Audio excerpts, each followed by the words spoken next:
If anybody sees the guy he was talking about, I'm going to go, let me know, because I'd like to meet that guy.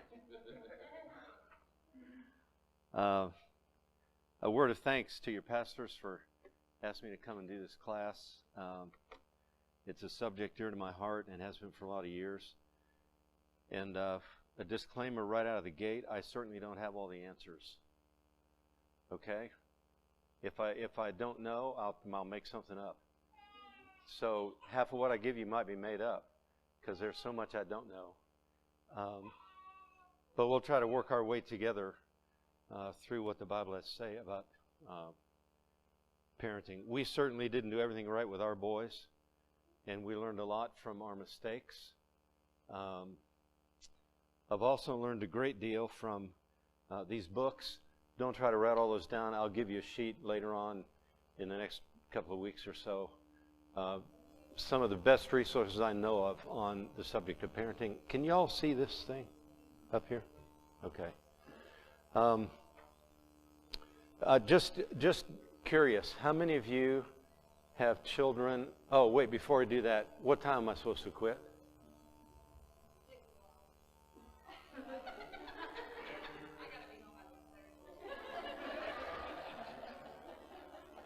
You got it. I'm glad somebody takes the bull by the horns around here. How many of you have children 5 and under? Okay. 12 and under. Teenagers. Adult children. How many of you have grandchildren? Okay. All right. Hopefully we all have something to learn here about parenting. It's inevitable in a class like this that some of what we talk about will be familiar to you and some will be new. How many of you were here the last time I was here years ago to do parenting? Okay, we got a few. Some of this will be new, some will be old. If it's familiar to you, I hope it will have this flavor. When Paul wrote to the Thessalonians and encouraged them to love one another, he said, indeed, you do practice it toward all the brethren, in all Macedonia, but I urge you, brethren, to excel still more. So if what I say tonight is old hat to you, then my exhortation to you is to excel still more, if this is something you already know. If this is stuff, if we cover ground that you've not heard before, or you haven't thought of it in this particular way before, then I hope it will be an encouragement to you to press on in the holy, holy, holy work of parenting. However, let me give you just a couple of cautions as we make our way through this stuff. There are no secret keys that will suddenly unlock all the mysteries of parenting. How many of you have run up against a situation you say, I don't know what to do? Like every day? I don't know what to do. Okay, I don't have 3 easy steps to parenting. You know, you see this stuff advertised on the internet all the time. Just take this and you'll lose weight 5 pounds a day without question. Really? But to get to what that is, you got to listen to 30 minutes of blah, blah, blah, blah, blah. Right? Anybody ever clicked on those? Yeah. It takes forever. And do they work? I don't know. I've never tried one because I got worn out listening to this spiel. I don't have secret keys that will unlock every mystery that you run into in parenting. So I hope you're not looking for that. The Bible is a book of principles. And what happens sometimes in parenting classes is everybody wants to get to the nuts and bolts right away. What do I do when my child fill in the blank? How do I get my child to fill in the blank? Okay? There's very little of that stuff here. Okay? It's not a list. So, okay, your child just spit on his brother's plate at the table. Okay, spit on the plate at the table. Oh, there it is right there, number 537. That's not the way the Bible's put together, okay? So I hope you're not looking for that. That's not where we're going to start. I'm happy to try to answer questions about specific situations, but we're going to say a lot. We're going to lay a lot of foundational groundwork, a lot of principles that we then have to take home and work them out in each unique family situation and the dynamics you're working with. So so much of our study over the next, I'm planning on 10 weeks. We'll see if we last that long, or I might have to go longer. I don't know. No, I think we're planning on 10 weeks. Probably half of that is going to be foundational principle kind of stuff that will equip us, God willing, for the nitty-gritty stuff of parenting. It may also feel like some of the challenges and dangers involved in parenting may not particularly apply to you, nearly as much as to our culture at large. But if we ever get lulled into thinking that our culture doesn't have any effect on me because I shield myself from that. We don't watch television, and our kids don't go to public school, and we don't do this, and we don't do that. If we get to that point where we think the culture has no bearing on me, we're in a very dangerous place. Because the culture does affect us. One way or the other. There's a million ways for the culture to sneak in to our thinking. So it may sound like a lot of this stuff, and even some of the examples I'll read to you tonight, are radical, and they're way out there, and you say, what does that have to do with me? Our culture is sinking, if it's not already sunk, and it's already sunk in a gazillion ways, right, isn't it? But we can't let ourselves think that that doesn't have any bearing on me. It sure does. And so, if it sounds like this is directed to our culture at large, it's really aimed at us, because we're living in this culture. How many of us don't need reminders, encouragements, and exhortations to not be conformed to this world, but be transformed by the renewing of your mind? We all need that every day, if not 10 times a day. Okay, so there are few joys quite like those of parenting. Trust me, I've been doing it for a long time. There are few joys like those connected with parenting. There are few perplexing moments like those that come with parenting. There are few battles that are so critical as those that are involved in parenting. There are few memories so precious as those that come from parenting. There are few things so frustrating as parenting. There are few rewards like those associated with parenting. There are few tears like those shed in the process of parenting. There are not many issues more important than those that hang in the balance of our parenting. And you can tell just from that little paragraph, parenting is all over the map, isn't it? With tears and laughter and joy and angst and gut wrenches and euphoria and all the rest of it. All of that is a part of parenting. But parenting is not a walk in the park. There are many walk in the park days, and we love those, but there's a lot about parenting that's a battle. And I don't mean so much a battle with your children as I mean a battle for your children. For their souls, for their hearts, for their minds, for their eternal welfare. Let's be clear about this from the start. The primary overarching goal of Christian parenting is not for us to have really nice, well-behaved children so that we look good. That's not it. The overarching goal and end of our parenting as Christians is to see our children be converted and come to trust in the Lord Jesus for themselves. That's why I've called this course Gospel Parenting in an upside-down world, because it is. But it's gospel parenting. The gospel is the only hope for us and for our children. And here's what I mean by the gospel. The incarnation of God's Son, His sinless life, His substitutionary death, His bodily resurrection, and His ascension into heaven, from which He will someday return to the earth in glory. That's from one of the books I recommend on parenting. It's that saving activity on the part of Jesus Christ for guilty sinners. That's our only hope, and it's the only hope for our children. And if we lose sight of that, we may raise outwardly obedient children that are good little Pharisees, but who are still basically rebels against God, and who may well leave it all behind when they get out on their own. Over the last 20 or 30 years. And so we got to keep bringing the gospel back into our parenting, okay? We'll talk about that more in a minute. Over the last 20 or 30 years, we've seen the literature on Christian parenting swing from one extreme to the other. It's gone from a strong emphasis on discipline, rules, and enforcing the law and requiring a certain kind of behavior, almost a drill sergeant approach.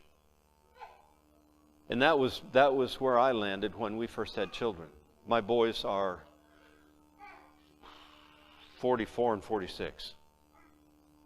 When we first had children, the prevailing emphasis on parenting in evangelical circles was this really drill sergeant approach. And got the up, you stepped across the line, buddy. Pull your britches down. All the time. It swung from that to a strong emphasis on grace and the gospel. Can we emphasize the gospel too much? No. But the emphasis has shifted almost to such an extent where we give our children grace, and we give them grace, and we give them grace, and our concern almost becomes exclusively giving them grace. Oh, that's okay, sweetheart. No, it's not okay. The danger, and there's almost a de-emphasis on outward behavior. The danger of the first extreme over here is that we raise little Pharisees who keep all the rules but have no hearts for God. And you know, it's really easy to raise Pharisees. You know why? Because we all have little Pharisees right here. Don't we? That's the danger of the first extreme. The danger of the second extreme is that we let our children get away with murder and enforce very little in terms of outward behavior because we want to give them grace. And rules fade. And it's all about grace. It's neither extreme, okay? Both extremes, if pursued exclusively, are wrong. Of course we must have rules for our children and standards of behavior and a certain kind of conduct. And of course we must take advantage of every opportunity to constantly bring them to the amazing grace of the gospel and reflect the Lord Jesus and how we deal with our children when we respond to their sins. We have rules for our kids and we enforce them. And when they break the rules, we got a wide open door to give them the gospel and show them what grace is really about. Most of us know enough theology to understand that conversion is ultimately God's work, isn't it? But we also know that God uses means to bring about those results. And one of those means in the conversion of children is the godly influence of parents. It's pretty easy to raise little Pharisees who've talked about that, who have all the outward trappings of righteousness. It's a whole different ballgame to go after the hearts and the souls of our children. But we have to, because the devil is out to get the hearts of your children. Movie producers are out for the hearts of your kids. Video game designers are out for the hearts of your kids. And they suck them in with really exciting, attractive sorts of things, and then it doesn't take very long before they're going down the slippery slope into the video games that are just full of sex and violence and all sorts of unholy things. The politically correct shapers of our culture want your children to buy into their agenda while they are young. And all of the above will spare nothing in their attempt to get to our kids. So my point is, we must fight for them. And in that fight, this book must be our guide. Remember the familiar words of 2 Timothy 3:16 and 17. All Scripture is inspired by God and is profitable for teaching, for reproof, for correction, for training in righteousness, that the man of God may be adequate, equipped for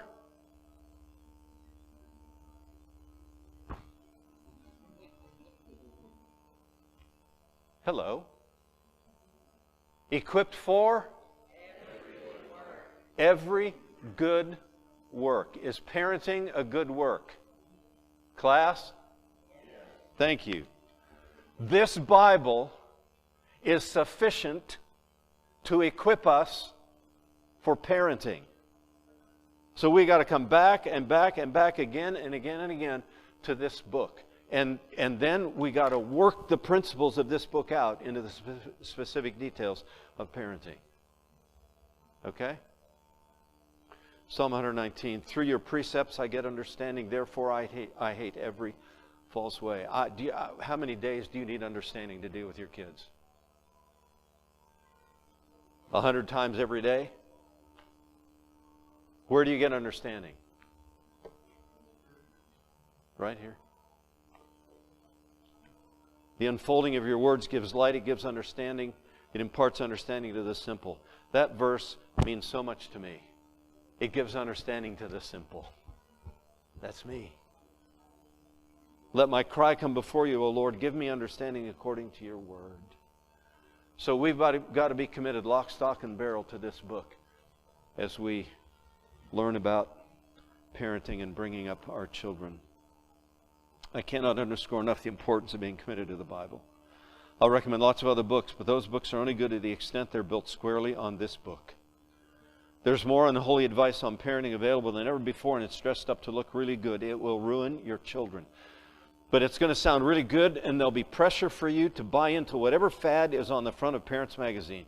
And the pressures are not just to buy into this or that, but the pressures are to abandon biblical methods of child rearing because they're outdated, old-fashioned, cruel, almost medieval, and dangerous to your children and their precious self-esteem. And if you're not committed to the Bible and its sufficiency and authority, you may well find yourself giving up biblical child rearing for whatever was on The View last week. Anybody here watch The View? Anybody here willing to admit that they watch The View? Good. It's unholy advice. The pressures are huge, and they come from secular experts. They come from surveys and statistics. The latest report in the Evening News, the fear of damaging our children's self-esteem, the fear of public opinion, and the pressures even come from the stares of those in the checkout line at the grocery store when you pop little Susie's hand and say no. And somebody looks at you like you just committed the unpardonable sin. That's pressure.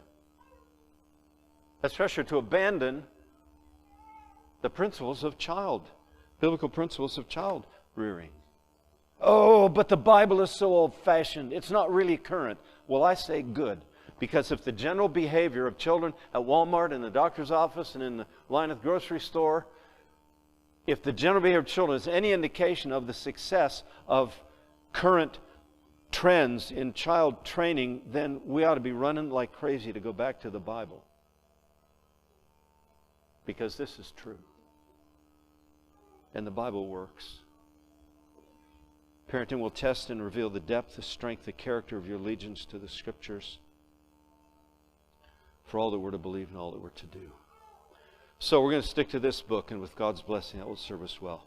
But a word of caution in that regard. The Bible is a book of principles. I've already said that we must take and apply and think through to our real life situations. But there are 1,000 things that the Bible doesn't say anything about. Aren't there? It's so old-fashioned.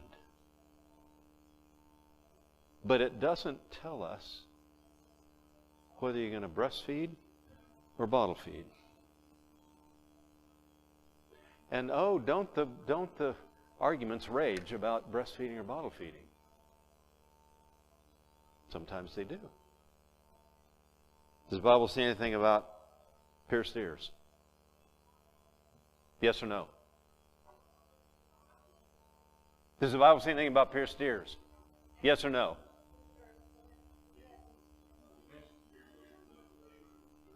Okay, thank you.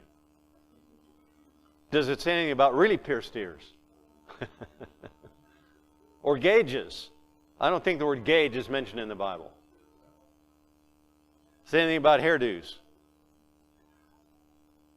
Yeah, okay, it says a man shouldn't wear the hair. Okay, I got that. Does it say anything about how you fix your hair? Does it say anything about how you cut your hair? This is my favorite.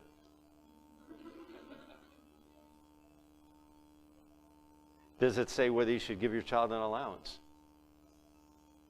No. Does it say whether you should buy your child a car?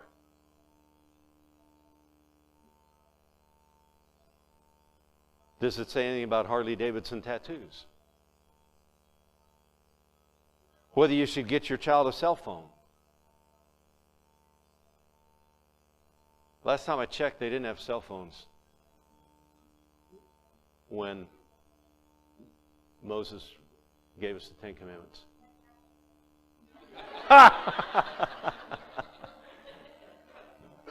Somebody said if you're not listening, you can't hear that. Somebody said they had tablets. There's one in every crowd. Who said that? Who said that?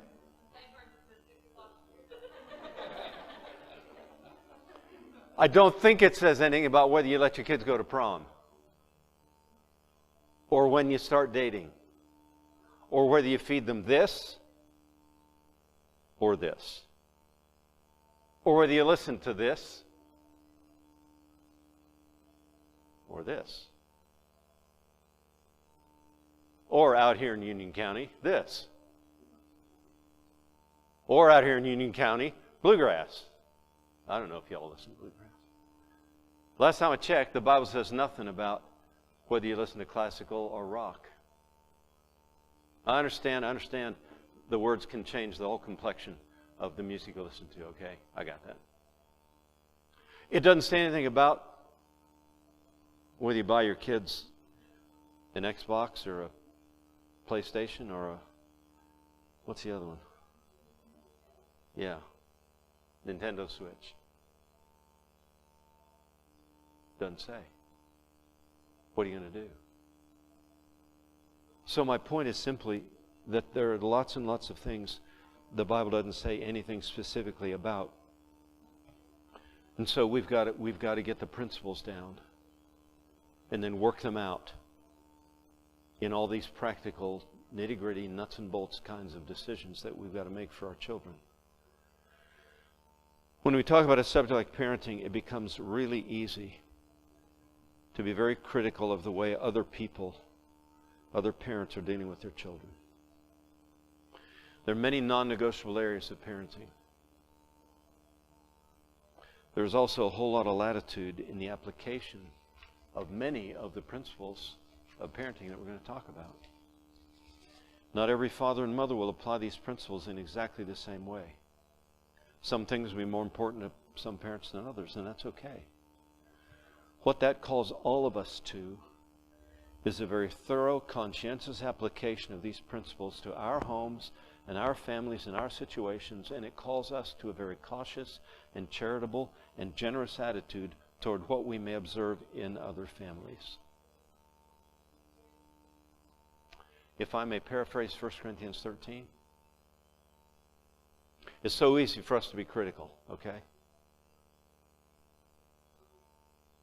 You go home after church on Sunday, and you say to your spouse, "Can you believe what they let that kid do?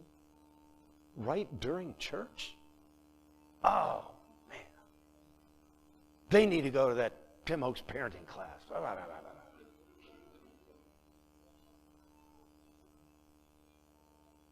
If I may paraphrase 1 Corinthians 13, if I have the gift of parenting and know all mysteries and all knowledge, and if I have all wisdom so as to train the most incorrigible child, but have not love toward my brothers and sisters, I am nothing. It's true.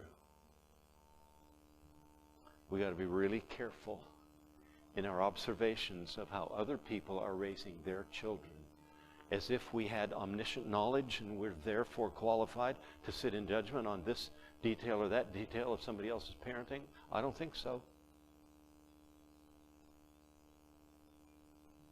Are there times? Is there a place for encouraging one another? Absolutely.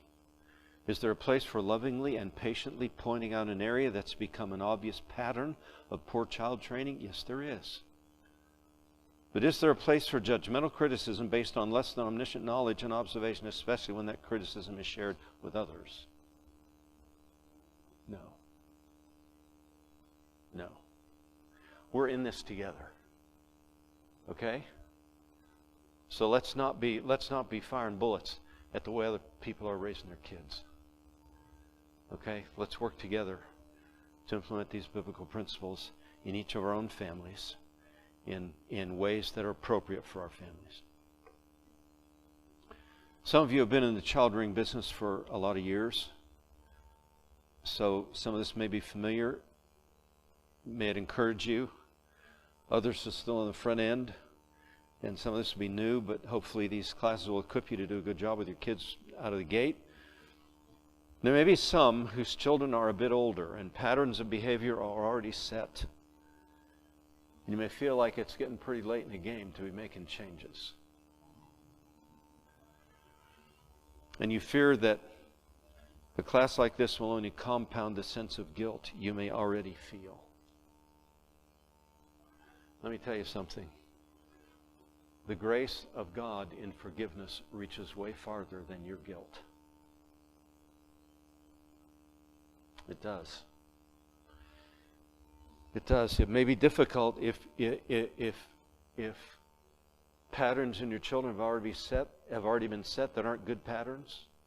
It may be hard and challenging to have to sit them down and confess your parental failures to your children. And sometimes we have to do that and say, from here on out, this is going to be different, and this is going to be different, and this is going to be different. And that's hard to do.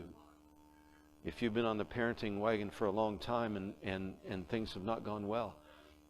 But my point is, if the Marines can take an 18-year-old self-centered, indulged, used to having it my own way punk and turn him into a disciplined, respectful, obedient soldier, then surely God can do that too.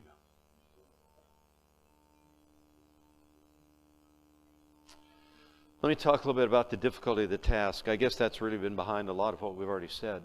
But my whole point in tonight's class is to help us understand what a big deal parenting is and how serious a challenge it is, particularly in these days. The difficulty of the task. We're up against a lot of things. That's not to say that there are no joys or only few joys to child rearing. There are many, and they are deep, and they last. My boys have been long gone, but the joys of parenting are still strong in this old heart. But those joys don't come easily, and they don't come without cost, and they don't come without some pain. They don't come without sacrifice. They don't come by sticking your head in the sand and ignoring what's going all around us and what's going on in the hearts of our kids. And if we don't appreciate the difficulty of the task before us, if we don't take that seriously, the joys of rearing children and watching them learn and grow and mature will quickly be displaced by the unspeakable anguish and the monstrous guilt of parenting gone sour. We've got to know what we're up against to keep us moving in the right direction of parenting. One of the things we're up against is the clock. I don't mean this one. I've still got 23 minutes, okay? Yeah, still 23 minutes. I mean how time just flies by. The time we have our children is enough. We have enough time to raise them, but that time will simply rip. Okay, I'm going to show you an embarrassing picture. That's me. My wife hadn't changed a lick. Those of you who know my wife, same. Me, not so much. My boys, not so much. They've changed too. But you know how long it took us to get from that to this? That's all 17 of us. 2 boys, 11 grandkids, my wife and me, and 18 if you count the dog. You know how long? Okay, watch me. Watch me. Look right here. Don't look at me. Look at me. Here's how that happened. Ready? I blinked. It happened in the blink of an eye. So the way to slow that whole mess down is to stop blinking. Right? No. We can't do that. We're up against the clock. This is one of the challenges of parenting. Don't waste a day of the time God has given you to parent your children well. Don't get into the habit. And sometimes we have to say this, okay? Sometimes we do. We have to say, I'll deal with that later. Sometimes we have to say that because it's impossible to deal with it right then. But do come back and deal with it later. Don't get in the habit of saying that all the time, because pretty soon they're gone. So we're up against the clock. But more specifically about the difficulty of the task, I mean that rearing children now is harder than it used to be. It has always been a challenging task. Our kids are sinners, and so are we. So we've got to start by taking that simple fact seriously. Sin complicates everything. We'll have a lesson later on the nature of our children, but don't think that their sinfulness is the only complicating factor in child rearing. How many of you parents have eradicated all your selfishness? Gone. How many of you have perfected the grace of self-control? Got it down. How many of you have reached the place of unflappable patience?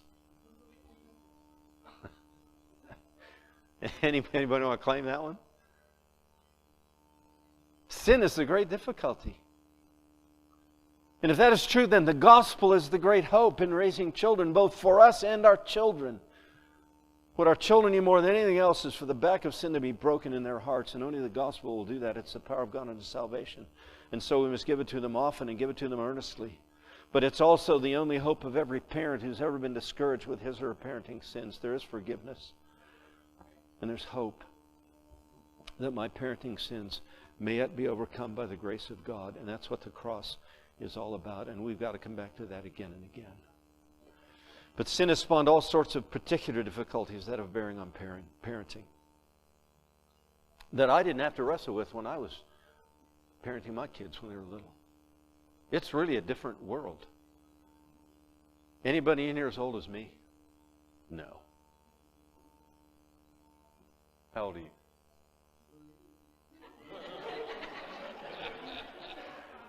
I ask you first. How much? Psst. I'm 73. It was not. I didn't hear it. It's probably a good thing. It's not the same as it was. It's not.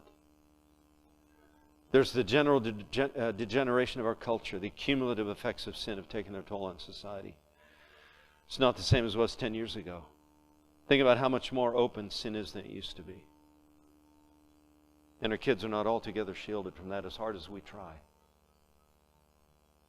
Christianity is increasingly moving up on the endangered species list of movements and viewpoints tolerated in the public square. Court rulings in just the last few years, starting with the Obergefell decision in 2015. You remember that? Legalized same-sex marriage. That was 7 years ago. Those things have radically changed the landscape of marriage and the family and gender identity. The LGBTQ plus movement is stronger and more powerful than ever.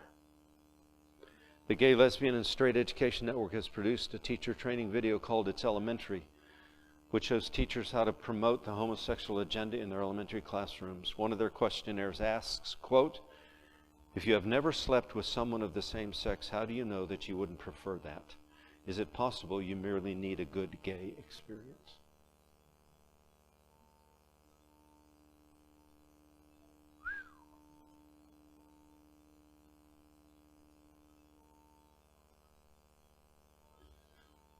A Massachusetts health textbook for high school freshmen. Anybody have freshmen?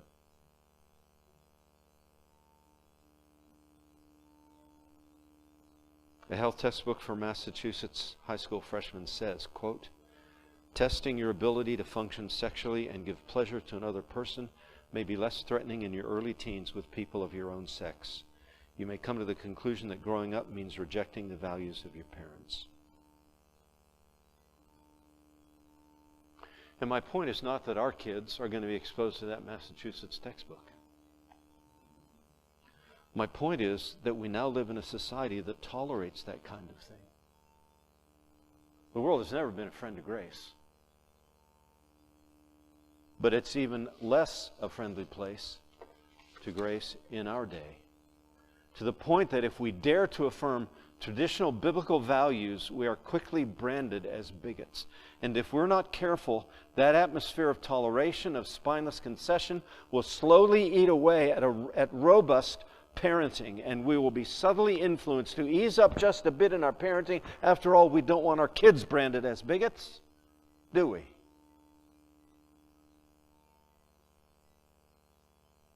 Think about how much more difficult it is to discipline your children in public than it used to be.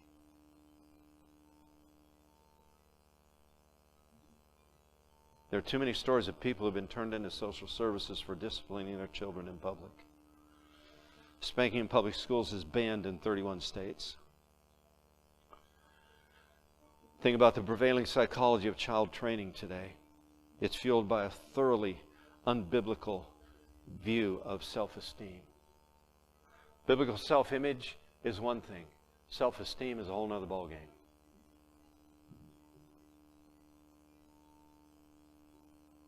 By all means, never disappoint your children or let them lose.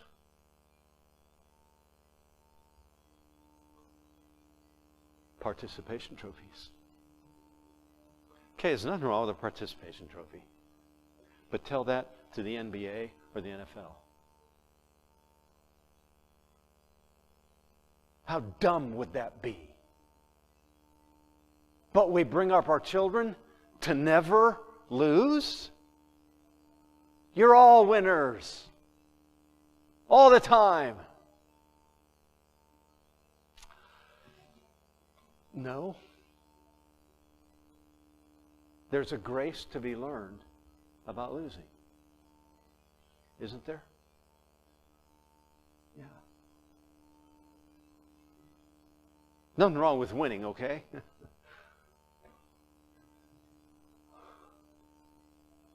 It's all about affirmation of freedom and self-expression. By all means, never disappoint your children. Let them lose. Let them never invade your child's zone of privacy.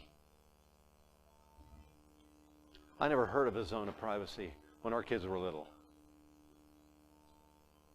But there's such a thing now. It's a zone of privacy. Don't ever invade your child's zone of privacy. It's none of your business.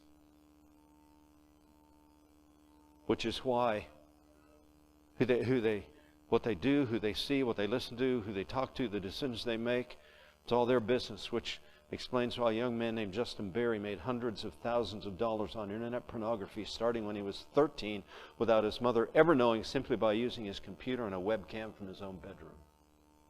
True story. Look it up, Justin Berry. That brings up the curse of technology. Okay, it's a good tool. We all use it, right? It is. Elementary and middle school children now have iPods that can hold thousands and thousands of songs. We used to be able to monitor what our kids listen to. You just sort through their CDs. Right?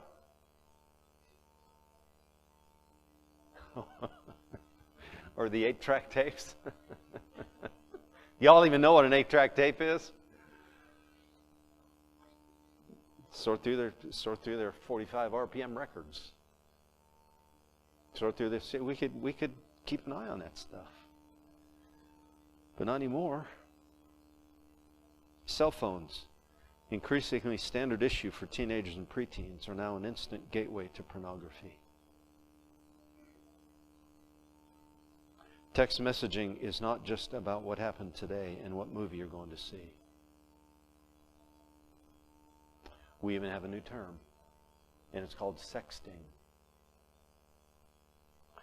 You know how many clicks it takes you on your computer or your phone to get to pornography?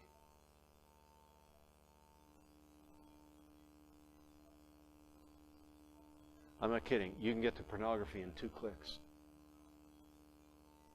And sometimes it pops up all on its own.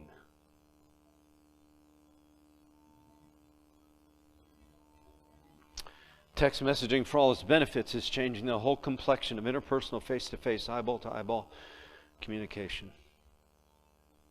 Kids don't know. Kids are growing up who don't know how to read a face, because all they've seen is words on a screen. Okay, this is a little humorous, but it's painfully accurate.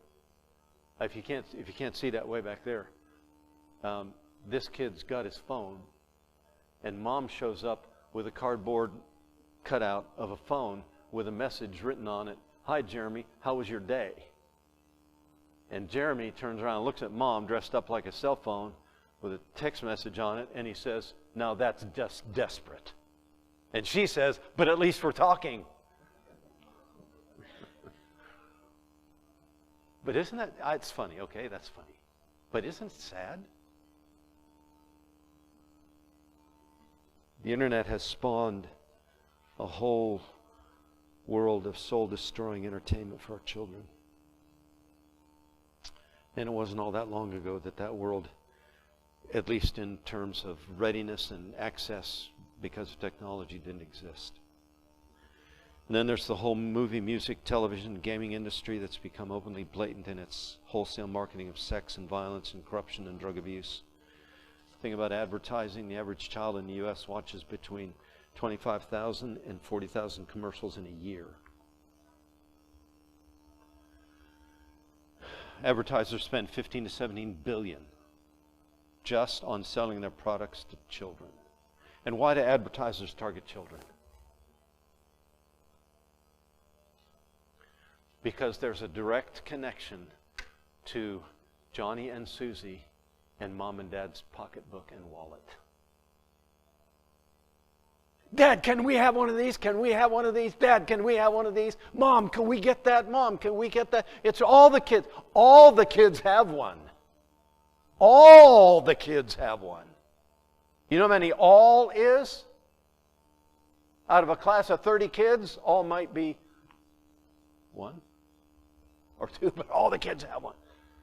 And so advertisers direct their stuff to children, because children have a direct line to mom and dad's purse. And that's money in advertisers' pockets. Another of the challenges we face is simply the risks that come with parenting. Is it in you to face the risks of parenting? What do I mean?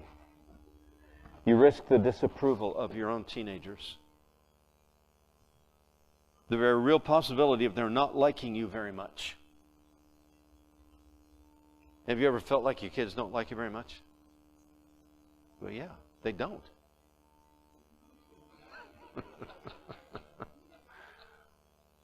Some days.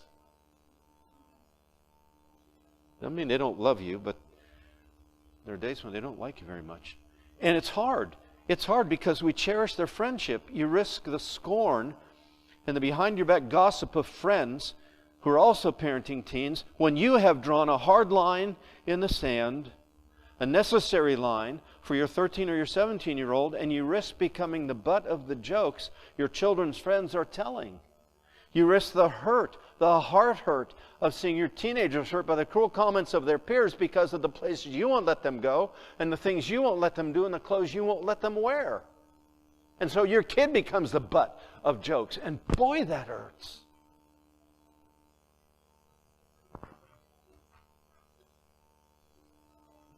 You risk losing your own teenagers to their sullen withdrawal into an icy shutdown because they think you are the most unreasonable parent in all of history. Everybody else's parents are better than you. And sometimes you actually hear those words. They're risks. Are you willing to take those risks? I love being friends with my boys. And it's different now that they're grown up and adults and they got wives and they've got their own children, and that takes on a whole different complexion. But the Bible never calls us to be the friend of our children. What's it call us to be? The parent. It calls us to be the parent. And sometimes that means for a season or seasons, we're not very friendly. Okay, that's a bad way to say that. We're not friends with our kids for a while. That may be. Are we willing to take that risk? Or do we back up and we erase the line we've drawn and we say, well, okay, you can go.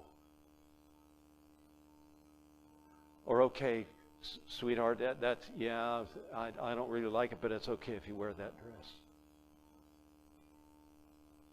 Because we're afraid to take the risk of being the parent.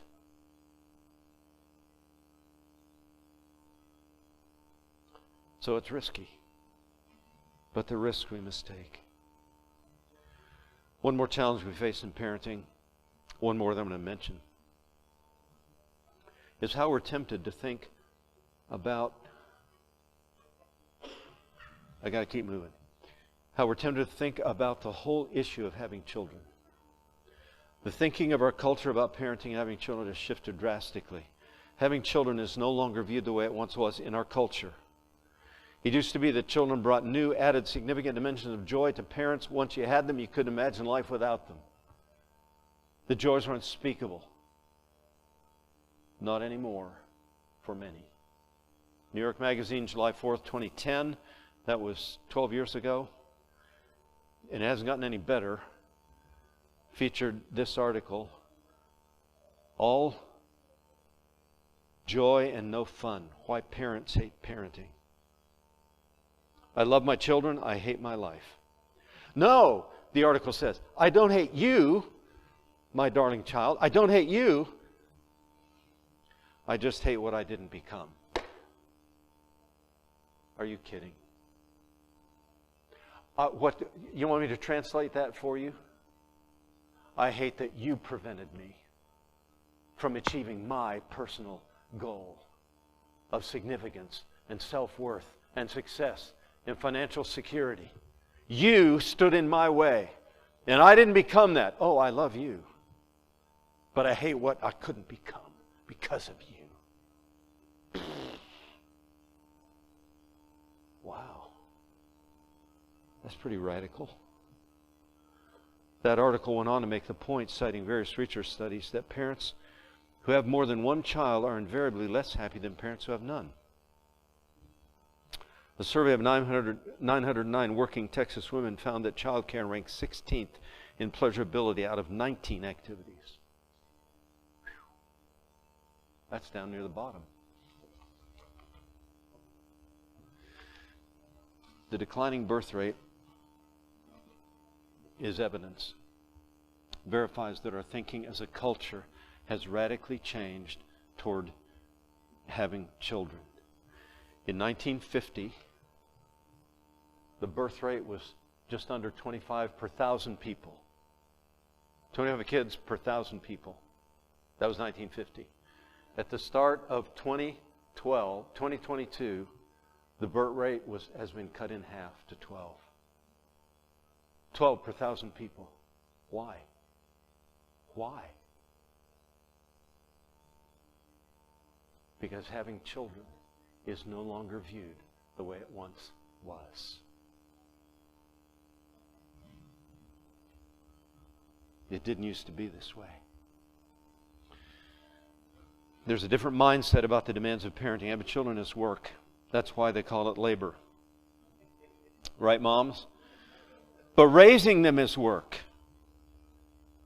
It's work that we ought to call vocation, because it is a divine calling from God. That doesn't erase the fact it's a lot of work, but it changes radically how we view that work. It's a divine calling. But here's where that divine calling becomes something less than that. Maybe it comes from a subtle intake of the prevailing culture's thinking. Maybe it's a result of the frog in the boiling water analogy. The culture has shifted so subtly over the last several decades that we now think it's just always been this way, which would be easy for younger parents to think without the perspective of having lived for 50 or 60 or 70 years. But I'm telling you, it didn't used to be this way. Parents did not used to view having children as a burden or a cross to bear. Maybe it's because parents are having children later in life and they've had several years of relative freedom and they've lived without children long enough to have developed some habits and patterns of living, and now children have interrupted that. They just get in the way, but somehow parents in our day, and sometime even Christian parents, have come to view child rearing as a cross to bear instead of a holy calling. What did I do to deserve this burden? Now listen to me carefully. There's nothing wrong with getting a break from your kids. Okay?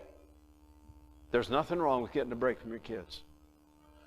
And having a babysitter come in, you all go out and take in a movie and have dinner and relax for a little bit. That's okay. But what ought to give us some pause is the thinking that those things are my right and these kids are getting in my way. None of us deserve to have children. Children are a heritage from the Lord. They're a gift and a blessing. They're a gift. They're a trust from God. We're stewards of them, but we do not deserve them. To have them is a privilege. To be called to rear them is an unspeakable honor. To be a parent is a high and holy calling. It is not a cross to bear. It is not a sentence to X number of years of hard labor. And that is often the prevailing view in our culture. Parenting is a kingdom-oriented, God-honoring, joy-saturated, heart-engaging, life-changing, self-sacrificing, blessedly fulfilling calling from God. It is noble work. It is God-like to have children. We pray our. It is God-like to have children. What a blessing, what a gift. And if we don't have that deep-seated conviction that parenting is a calling from God, then those days when the laundry never ends, the crying seldom stops, the toys are always underfoot, the bickering is about to erupt into a war, the kitchen is a disaster, the diapers have never been worse, there's throw up on the couch, the phone has been ringing all day, and now there's someone at the front door, then those days will send us over the edge and make us wonder, what was I thinking? Anybody relate to that? But see, if that's going to drive us bananas if we don't have a deep-seated conviction that parenting, with all of the stuff that comes with it, is a high and holy calling from God. It is noble work. And we need to guard our mindset about parenting. From being influenced by the thinking of the world would make a huge difference. Now, let me give you, and with this I'm done. Well, I'm almost done. I paraphrased 1 Corinthians 13 a minute ago. Let me paraphrase this one. 2 Corinthians 12:9. And he has said to me, my grace is sufficient for you, parents. That's true. I mean, you can plug anything in here, right? My grace is sufficient for you, wherever you are. For you employees, for you employers, for you moms at home, for you parents. My grace is sufficient for you parents, for power is perfected in parental weakness. Most gladly, therefore, I will rather boast about my parental weaknesses, that the power of Christ may dwell in me. There is grace for you as a parent. And isn't that our hope? And there is grace for our children to be converted. So, a quick word about 2 books, and then I'm done. And it's 6:02. Okay? The first book I recommend, I've got a whole stack. I got a stack of books like this I'll recommend, and I'll talk about each of them at some point in our classes. But I want to say something tonight about When Sinners Say I Do. That's a book about marriage. It's not about parenting. But crucial to parenting is a healthy marriage. Absolutely crucial to parenting. Marriage is the primary relationship in the home. It's not parent-child, it's husband-wife. The husband-wife relationship is to death do us part. The parent-child relationship is until they leave and cleave. right? We had our boys for, give or take, 18 to 20 years. I've had my wife for almost 50. Wow. August 12th will be 50 years. January 20th will be the 52nd anniversary of our first date. We've been hanging out for 52 years. That's pretty cool.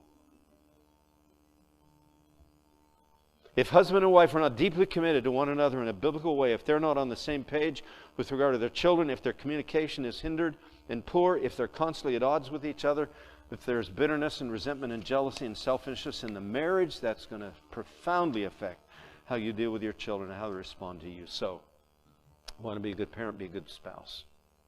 Okay? The second book I'll mention tonight is Shepherding a Child's Heart by Ted Tripp. Ted Tripp has plowed up some really good ground in his book, Shepherding a Child's Heart. It's relatively easy to end a fight between your children by simply sending them both to their rooms. Or if they're fighting over a toy, just take it away from both of them and presto, problem solved. No, problem is not solved. Because you haven't dealt with where that conflict came from. Where did it come from? Out of the heart are the issues of life. Everything is heart-driven. Everything is heart-driven. And if all we do is solve the surface issue, then we haven't really parented our children well. Because we haven't gotten to the source. So if the fountain is polluted, and all we do is brush the top layer of water off, is the water that's coming up out of the fountain still going to be poisoned? Yes. We haven't solved the problem. We got to get to the root. And Ted Tripp's book is very helpful in that regard. Okay, I'm done. And y'all can go eat in just a minute. I will try to leave some time, and I just had to get to a certain point tonight, so we don't have time for questions unless they're really, really short. But I'll try to work in some time for questions as we make our way through. So if you have questions, you're more than welcome to write them down and give them to Andrew, and he can get them to me one way or another. Or you're welcome to just write them down and hand them to me, and I'll try to work them in to what we're talking about, okay? But we will try to take some time for live question and answers, okay? Okay. Thank you all.